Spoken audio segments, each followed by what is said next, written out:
It's the week ending Saturday the 11th of June, and this is The Week Unwrapped. In the past 7 days, we've seen Boris Johnson surviving a vote of no confidence, the opening of the Saudi-backed Live Golf League in Hertfordshire, and network rail workers calling a strike over the cost of living crisis. But we're here to bring you some stories that passed under the radar this week. Big news, not making headlines right now, but with repercussions for all our lives. I'm Olly Mann, and let's unwrap the week.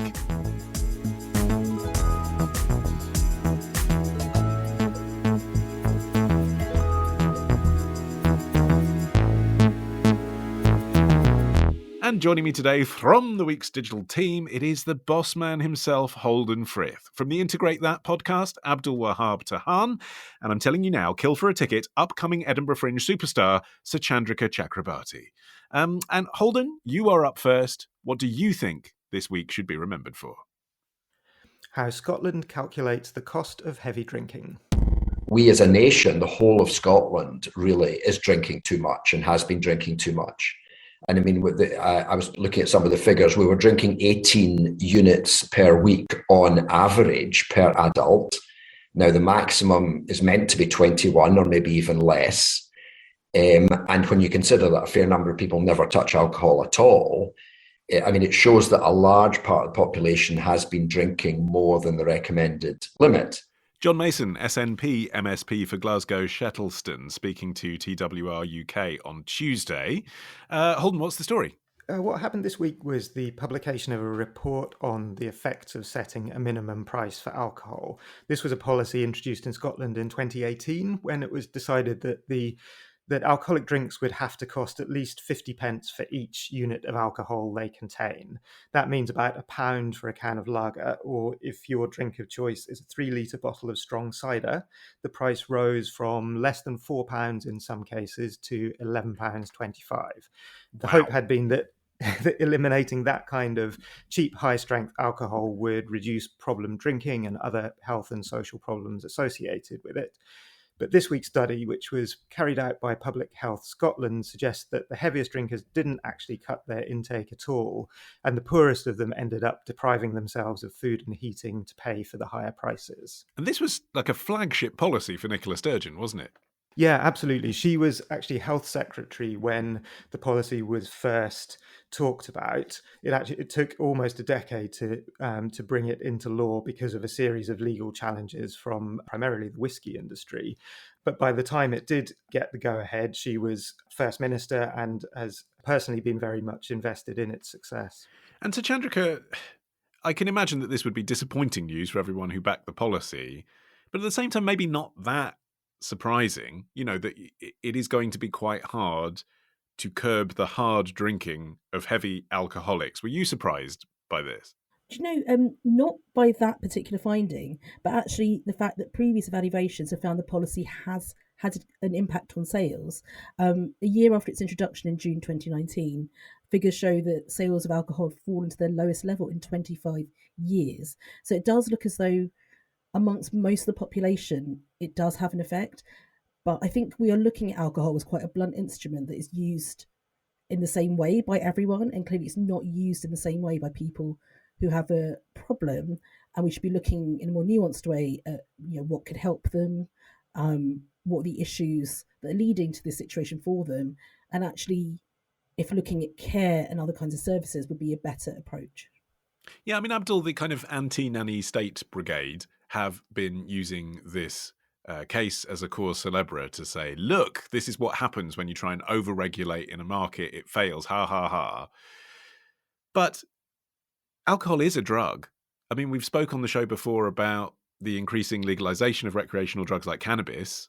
And when we do that, it always includes a discussion about how they should be taxed, how they should be taken. Is there anything wrong with the government trying to intervene at some level to set a price? I don't think there's anything wrong with the government trying to set a price, but there's something wrong with introducing this policy without having a study, without studying the effect of it. It's not okay to have the policy coming out in 2018 or discussing the policy in 2018 and the study coming out now saying that this is going to affect the most vulnerable people. I mean, again, whenever the prices go up, it's only the poor who are affected, because this is kind of a lifestyle for a lot of people. And the rich who can afford buying a lot of expensive alcohol, it's not really going to affect them. It's like making the cheap travel more expensive. Rich people would still be able to fly private jets, while those who are, flying Ryanair would be affected the most. Yeah, but I mean, you don't have to drink super strong cider, do you? I mean, the idea of the nudge behind this, Abdul, was to say, we understand you don't have much money and you're addicted to alcohol. Why don't you try and buy a bottle with a bit less alcohol in it? You could still afford alcohol. You just can't afford the stuff that's going to wreck your liver. That was the concept. Yeah, but it's my freedom of choice. I don't want the government to be in my bedroom or in my kitchen. So why should the government be in what I eat and decide that what is good for me, what is not good for me? And as the study that's been released recently show that in this example that it's been affecting the most vulnerable people. So it's having a kind of a reverse effect on people. I mean, Holden, we've seen this combined with the story this week as well about the efficacy of the sugar tax and the junk food bans, haven't we? Yeah, there's been a lot of talk generally about diet and, well, what people can afford to eat with rising food prices. And, that has also coincided in recent weeks with quite a lot of ministers making perhaps misguided attempts to advise people on how they might spend their money better on stocking up on porridge instead of junk food. There was an interesting piece on the Wired website this week looking at the likely effect of rising food prices on obesity and concluding that, slightly counterintuitively, as food gets more expensive, people are actually more likely to gain weight than to lose it. It put forward a lot of different reasons for this, ranging from the relative cost of fresh food versus processed food to actually a kind of instinctive evolutionary urge people have to consume more if they're less certain where their next meal is coming from. But I think there's also a sort of more fundamental side to both this and the alcohol story, which is that people don't always make straightforward, rational decisions based on their own best financial or medical interests. There was a George Orwell quotes doing the rounds recently after those ministerial interventions. He wrote in 1936, a millionaire may enjoy breakfasting off orange juice and Ryvita biscuits. An unemployed man doesn't. When you are underfed, harassed, bored, and miserable, you don't want to eat dull, wholesome food. You want something a little bit tasty. Yeah, so that there may be a drive for comfort food, basically, Suchandrika, under this, which isn't to be underestimated. People often talk about, it's cheaper to buy a £1 pizza from Iceland that's full of junk than it is to buy fresh fruit and vegetables. But it's not just that, it's that people with not much to look forward to in their lives might quite enjoy a bottle of vodka and a pizza loaded with cheese and ham, rather than, eating something fresh because it makes them feel good in the moment. Yeah, there's a comfort food element, and also, as a child, I didn't have a particularly sophisticated palate. I would have chosen the pizza over a salad, and it's also about how much overworked parents want to have that fight every evening with their children, and beyond the price of food, it's about how many jobs are these parents taking on in order to make sure they're bringing home the same amount of money, and the number of jobs and the amount of hours you're spending out the house trying to make the money impacts on how long you're going to spend cooking. So we're not thinking about what are their lives like? What is their gas bill like? What's their electricity bill like? How are they going to afford heating up the food and cooking it and making it appetizing? It just seems to be quite a punitive thing of the people who earn the least in society. Well, let's keep punishing them if they try to buy anything that's not just nice, but is convenient. And I actually think convenience is probably the bigger thing here. But Abdul, aren't we falling into the trap that you delineated in a sense? You're saying, let's not judge this with hot takes. Let's have proper analysis of, the efficacy of a rule before we bring it in. But actually, it's maybe still too early to say whether rules like this work because, okay, alcoholics are still drinking hard alcohol, but maybe a whole new generation of people aren't becoming alcoholics in the first place because the unit price has gone up.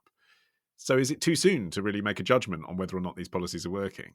I don't think it's too soon, but I think we need to understand that who is the target, who is the audience target of this policy? Is it the Generation Z? Is it the new people who are drinking? Because there's a study that shows that Gen Z are drinking less than millennials, and they're doing things differently. And they're even in dating.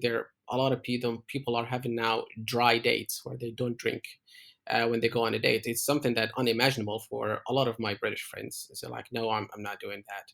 So who is the audience? Who's the target audience of this policy? Is it the poor old people who are not going to change their minds? And I remember when I arrived in England, I learned a proverb. It says, you can take a horse to the river, but you can't make it drink. It's the same thing. Or you cannot teach an old dog new habits, something like this. These audience, these are not Gen Z. You're looking at Gen Z and say, you can't really drink too much now. That ship has sailed. Well, yep, that ship has sailed. So it's the old people, and they're not going to change just because you've raised the price of their drink. I'm loving the sort of folksy Abdul that we're hearing from here. It's like you're going to break out into the Sky Boat song in a minute. Holden, do you think this policy has failed? Is this the moment of the week because this is the moment we think nudge theory has taken a real setback? Or actually, will this get forgotten about? One of the reasons it's really hard to answer that question is because the statistics are really mixed, and the pandemic has thrown a big spanner into the works too. So it did seem that in 2019 the number of alcohol related deaths fell by about 10% in Scotland, but then in 2020 they rose by 17%. Clearly the pandemic and lockdowns are likely to have had an impact on that. So I think once we get figures for 2021 and perhaps 2022, and we see whether it was the dip that was the blip or the rise subsequently, we might be in a better place to assess this particular policy. But I do think it feels that nudge theory approach to policy, which had a real moment in the sun under David Cameron and sort of the decade from 2010, feels that has slightly gone out of fashion with the sort of move against nanny state policies, with the sense that perhaps people are a little bit more complicated than that approach to policy making allowed.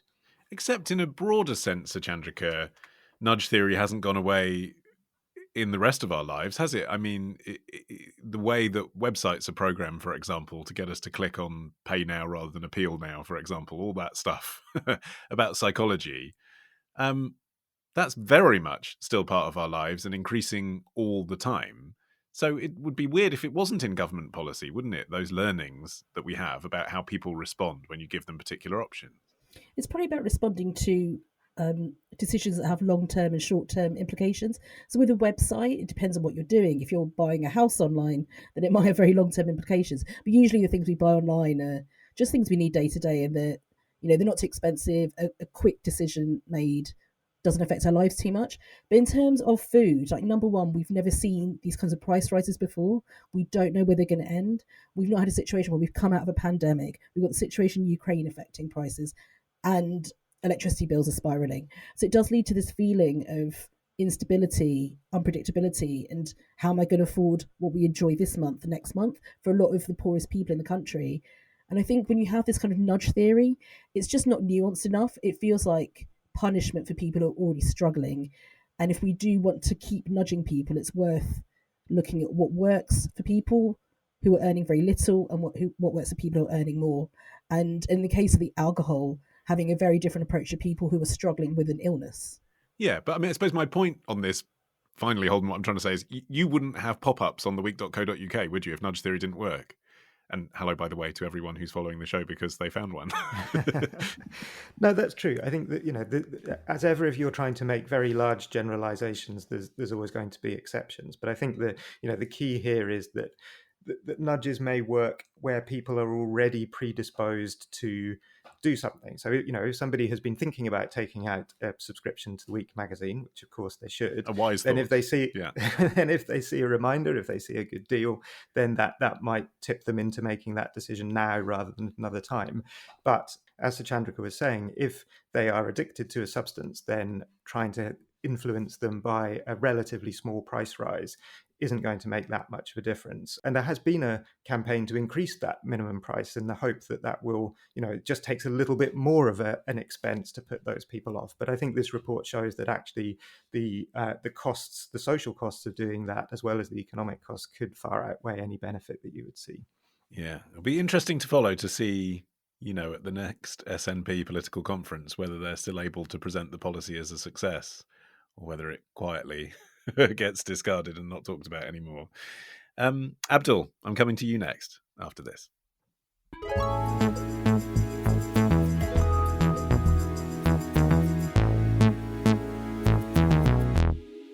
Okay, Abdul, your turn. What do you think this week should be remembered for? The physics professor who got the unit of power wrong. In order to maintain high-quality teaching and learning outcomes, the university employs around 1,750 faculty members, the best in their fields, including professors of various ranks, full-time lecturers, engineers, research and teaching assistants, technicians, and lab supervisors. With the help of competent administrative staff, this qualified team offers instruction to around 22,000 undergraduate students, of whom around 5,000 students are international students from 50 nationalities. A promotional video for the Jordan University of Science and Technology, also known by its acronym JUST. Abdul, they had me signing up at the promise of competent administrational staff, but not everything's been so positive on their social media feeds this week, has it? What's happened? No, not really, because the physics professor, who is one of the best in the field, according to the university, has been referred to the prosecutor general for further investigation after a voice message kind of sexually harassing the student or asking them to come to the office. And then a lot of students took to Twitter under a hashtag, the techno abuser. This is the translation of the hashtag in Arabic, which was, in Arabic, it's mutaharrish techno, which translates into the techno abuser, because the university is called Techno, that's the nickname for it in Arabic, has been for years allegedly sexually abusing female students. And the way he does it is by on purpose giving them lower marks. So when they want to follow up, he would ask them to come to his office, allegedly, and ask them to close the door. And he always has trousers at the back of the door, and he would ask them to close the door and take off or take down the trouser. If the girl gets angry or says a few things, said, "Oh, I'm old. Why are you looking at me like this? Look, I mean, my trousers is there." If she doesn't say anything, he goes on to prey on his victims. Allegedly, this has been going on for years. Now, what's new in this week is that this came to Twitter, and Twitter, brought it to the surface. And this hashtag, the techno abuser, has been popular in Jordan. And for the first time, pretty much in my life, I've seen this case reported in media. And the media was talking about it, that there was abuse. It was shared over, I think, 10,000 times. The hashtag, a lot of students came to accuse the professor with a lot of screenshots and private screenshots of inappropriate conversation. Yeah. So like with other cases that we've seen in the West, during the Me Too hashtag at the peak of its power, this is, a powerful individual being reported for alleged abuse of power. And then as soon as one person says it, it's like the floodgates open and there's lots of other people saying, well, that happened to me as well. Do you think, like Me Too, this hashtag, which, I'm not going to try and pronounce because it is in Arabic, but you've done a version of it for us. Do you think that hashtag will then expand to include other women's experiences and other men's experiences of being sexually harassed in the workplace and elsewhere, not just at university? Or do you think this is so new in a way for the Arab world in the public sphere that just having one case is enough to focus everyone's minds for now? It's really new, and it's getting really a positive impact, because usually in Arabic countries, just like in Western countries, the victims are blamed and the victims bear the consequences. And we've seen in the same case, a lot of people came to the defense of the abuser, allegedly the abuser, and saying, "Oh, the girl must have been wearing tights or tight jeans, or did something." And we've seen stereotypes, awful stereotypes, that women should stay at home, not go to the university because this is what happens, and disbelieve them. And this is really problematic. However, because of the positive impact, a lot of people started coming out and talking and sharing their experiences, that this has been going on for years. And we've seen something similar in Egypt currently, because Egypt, according to a study, the number of sexual harassment is the highest in Egypt among Arabic countries. So now there are a lot of people who are being harassed on public transport, are sharing videos of their abusers, and people are reacting positively to that. Okay, so it does have the potential to snowball in your view. So Chandrika, how big a problem is harassment for women in Jordan specifically? Yeah, so it's a really big problem. So I found some statistics from the World Bank, and they wrote this in a really interesting way. Despite living in a relatively conservative society, a 2017 study by the Jordanian National Commission for Women found that more than 3 out of every 4 women in Jordan experienced one or more forms of sexual harassment. So that's almost every woman.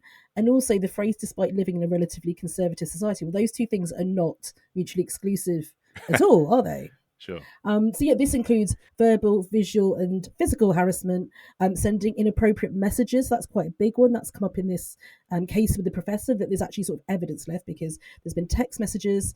But what you get with this endemic problem in society is that women not only face the harassment, but then also the blame for the harassment, as Abdul mentioned. And so concerns about women's safety lead to them just being told, stay at home, don't work. According to the World Bank, more than 40% of men and women in Jordan believe that women risk exposing themselves to harassment either on the way to work, so on public transport, or at work. So just being present outside of the home, they are almost putting themselves in danger, as opposed to the way it should be looked at, which is the danger is present and they should be saved from it, and people should change their attitudes. And actually, as a result of that, Holden, Jordan does have fewer women in the workplace than other comparable countries where women are permitted to work, doesn't it? Yes, apparently only 13% of Jordanian women have jobs, and that clearly means that public life is still largely male dominated. Jordan isn't Saudi Arabia. Women have more rights and more visibility there than in other parts of the Middle East, but nor is it Norway. I think that one of the ways in which it is quite different from European countries is that the law on sexual harassment is much less clear, and it seems that particularly in cases such as what's allegedly happened here, where the abuse involves an implied threat or an imbalance of power rather than actual physical violence, there's much less in the way of legal redress available. There was actually until 2016 a law in Jordan that allowed rapists to escape punishment if they married their victim. That was overturned in large part because of an online campaign by several women's rights groups. So it's a little bit hard to be more alarmed that such a law existed until relatively recently, or feeling somewhat optimistic that it is possible for an online campaign group to get that sort of change done. But clearly that's evidence both of the existence of this problem and a sign that it is being addressed, at least to some degree. And maybe a reverence for the establishment, Abdul, which maybe isn't as present in Europe anymore and in the West. I mean, a lot of the commentary that I've seen, and obviously the tweets that I'm reading, are people who are writing in English as a second language anyway, so they're educated people, I guess, compared to some of the people that waded in initially. But nonetheless, a lot of the comments that they're making are along the lines of, he's got a PhD, so he couldn't have done this. And you just think, wow, I mean, that's an attitude you'd have seen here in the 60s, but not since, really. Unfortunately, we have this attitude that someone who's educated cannot do this. And this is the same attitude that a lot of people think of Assad. He's a dictator. He's killed a lot of people, and a lot of people think he's an eye doctor. How can an eye doctor with the blue eyes do that to his people? It's impossible. And I've heard that from people in England, British people. So, and that's another thing in Arabic countries. But again, there are a lot of people who came to his rescue that said, no, this is not possible to happen. Bear in mind, he's been in power for years. He's not young. And these a lot of the students who took it to Twitter to complain about it said that previous students did complain about him, but he was backed by the university. But the university could not keep everything under lid this time because of the sheer number of the people who took it to Twitter to tweet about this. It was huge. It was like every day there are new students coming out, there are new screenshots, and it was a lot of unethical practices, one after another. And you'd think, is this university or what is this? This wouldn't happen in a kindergarten in England. Okay. I mean, I'm sure, obviously, the university, if we asked them for a comment, would say they've suspended him and they're looking into it and they're doing an investigation and they've reacted. However, I am interested in how this has been reported in the Arabic media, because again, there's a difference there, isn't there, Abdul, which is illuminating, i.e. specifically, the professor himself was invited onto news platforms to say he was innocent. Yeah, this brings the other aspect of, because this is a new thing in Arabic media. The professor was asked to come to TV. He was on TV. He was interviewed on TV, and he was asked, "Did you do this?" And he said, "I absolutely, categorically refuse, deny all these accusations. I did not do any of this." And then he pressed files against the students, against who took it to Twitter, and he filed a libel case against them because they shared all these screenshots. So after he was interviewed by a number of news platforms and asking them, are these true? And he said no. Some TV stations, some channels invited some of the students to ask them if this happened. What did you make of that, Suchandrika? Yes, it does seem really wild that this professor is going on Jordan's Roya TV and he's saying this is a smear campaign. We're not saying his name, and it's not been reported by the Arab News or some other outlets, but his name is out there, and it just seems as though because they've not had precedents in terms of cases like these being taken seriously, they don't know what to do with the accused, and they don't know how much they should be, hiding his name or like making sure he can't be identified. Like when people are accused of these kinds of crimes or of going over certain lines, they do have certain rights, and that is important because then they're reported about. People get very angry. They should be given safety, even though they may well have done these things. And it just seems as though there's nothing around this case, sort of thinking about safeguarding, thinking about what if someone gets named. Like the worry is if he's named, then could some of the victims be named? With social media in particular, it's so easy to just go and read a list of names somewhere, right? Like people will put anything up on social media thinking it's not the same as something being published in a newspaper or being put out on TV. And so there's that fear that, like, with such a lack of understanding around how this case should be treated, that maybe things will come out that will mean that people aren't safe. Holden, where do you think is left for the Me Too revolution, for want of a better phrase, to reach? Because, we've talked about India and the women there who had suffered rape and sexual abuse in many cases, coming out and talking about it on social media. Now we're talking about Jordan. You made the comparison with Saudi earlier, but maybe it's not so ridiculous to think even in a country like Saudi Arabia in a few years' time, this snowball effect might even reach there.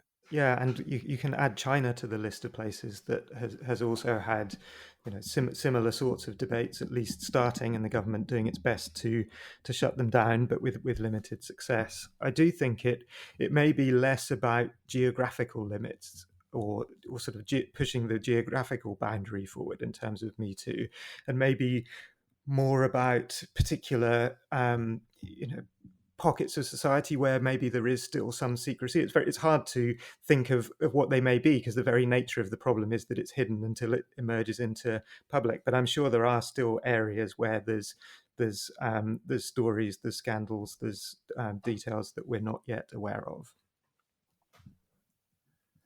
Okay, so Chandrika, you're up next after this.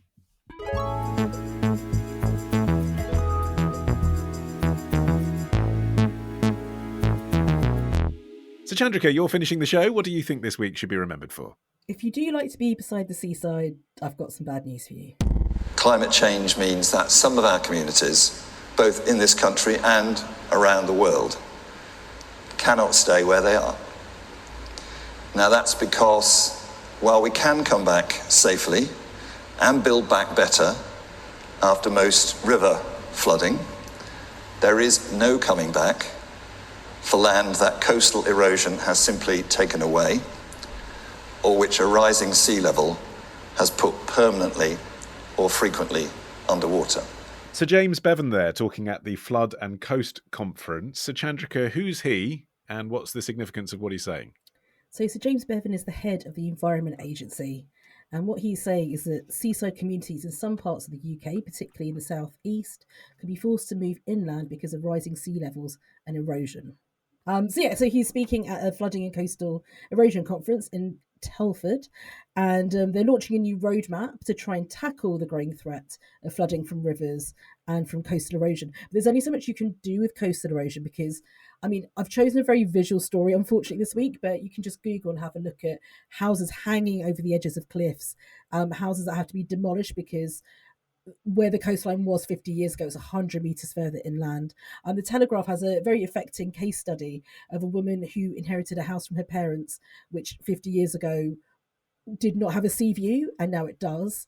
And her children won't be able to say this is where I grew up because it will eventually be coastline. And so it's a very stressful way of living for the people who are stuck in these houses, which they can't sell, which are on ground that is rapidly crumbling away.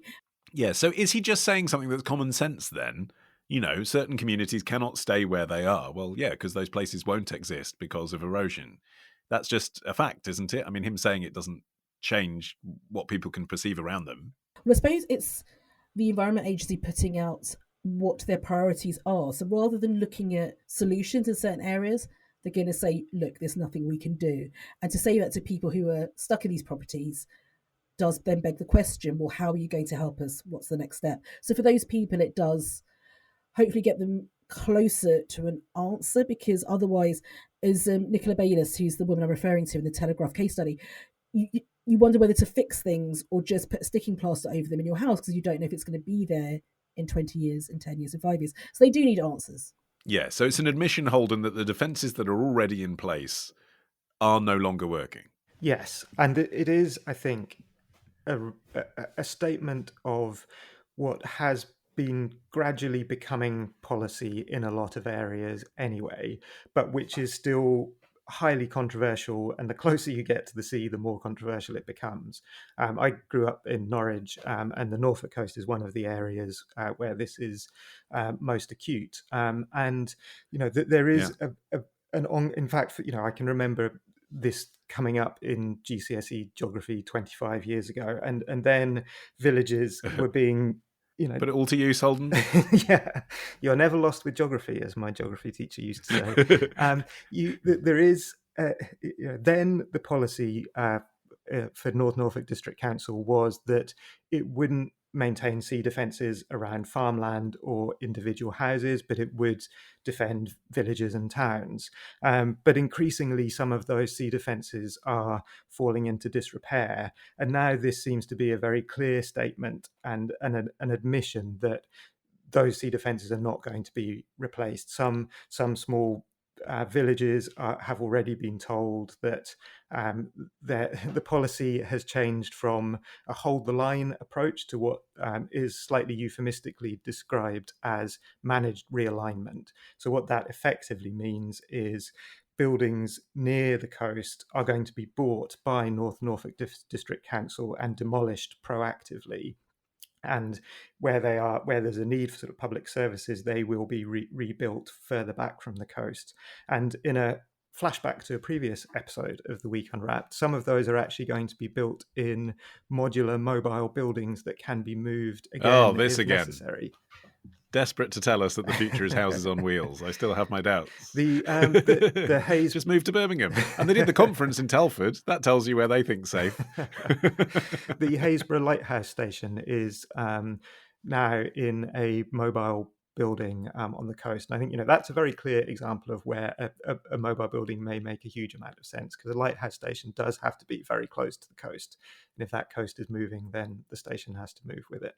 Abdul, you talk on your podcast to migrants who are on the move because of government policies that don't support them. Do you think when people have to move, not because of government policy, but because of natural disasters, really? I mean, of course, you can talk about man-made climate change being partly the cause of the erosion, but nonetheless, it's coastal erosion, it happens. Do you think those people should be supported by the government because of that? They should absolutely be supported by the government because of the lack of the funding from the government. If the government had supported them with a lot of funding, they can build them these new floating homes.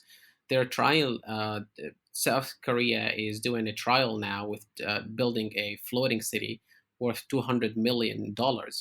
And the concept is to trial these cities where it doesn't matter, even if the sea rise goes up by a meter or 5 meters, doesn't matter.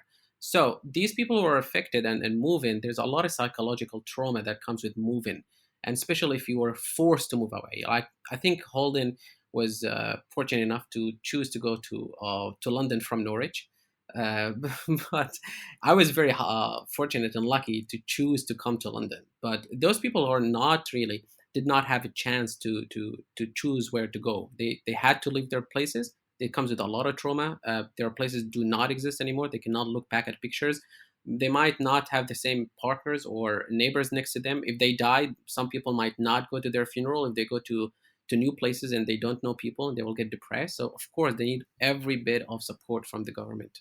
And Suchandrika, I laughed to my shame when you were talking earlier about the house that didn't have a sea view and now it does. I mean, it's kind of a funny image, but as you outlined, it's very tragic for the people. I think she meant it. I think she meant it a kind of dark humour. Yeah, it is. It is just a funny idea. Yeah. I'm just wondering if the flip side of all of this, trying to find a positive here, is that wealthy people move to houses that have sea views because they're on the edge of the coast and they're not really thinking about resale value because they can afford it. They're just buying something they can use in their lifetime. Actually, there might be people living in properties in places like North Norfolk where their house value is going to shoot up because suddenly it is right on the edge of the mountain.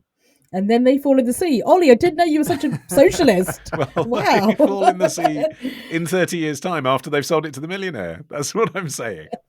I mean, somebody needs to compensate people for the value of their homes because so many things in our lives are pegged to the value of our homes if we're homeowners. So that, that could ruin people. That is a terrible thing.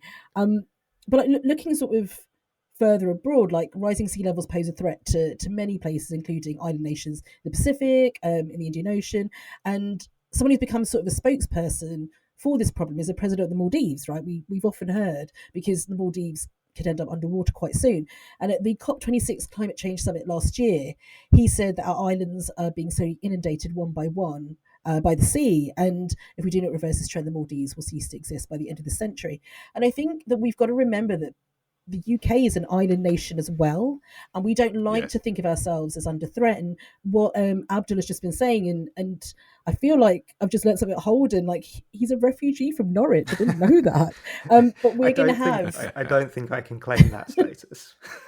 No, fair enough. But we're going to have refugees from the coastline. Essentially, we're going to have this movement of people internally. Yeah, but very, very slowly. I mean, let's not get hysterical. Coastal erosion that's happening over the course of 20 years is not going to cause suddenly people to sort of hundreds of people to come marching down Trafalgar Square, is it? I mean, this is very, very slow. It's just, it is a present threat. It's very slow, but it is something that's going to happen. And so we do need policies in place to rehouse people, to reintegrate them into different places. And often seaside areas are the most impoverished parts of the UK as well. So can they afford to live somewhere like London, like another city? Yeah, I mean, that's the really interesting bit for me, Holden, of what Suchandrika just said, the fact that we are an island nation, and that is so rarely discussed sort of in the mainstream media. And I wonder if the reason for that is that the mainstream media does come from London and Salford and Glasgow and places that are sort of near the coast but not right on top of it. And actually, the people who are right on top of it don't really have a voice in the same way. It's very easy to forget we're an island nation when you live in our big cities.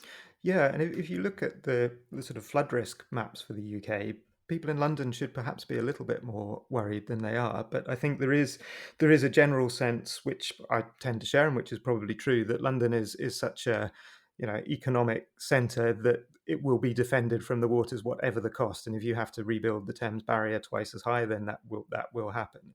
Whereas, if you're Great Yarmouth, that's a town of 40,000 people. It has already experienced a lot of decline with the sort of the growth of foreign holiday destinations instead of seaside resorts. And you are much more aware of the power of the North Sea sitting there than you are in London.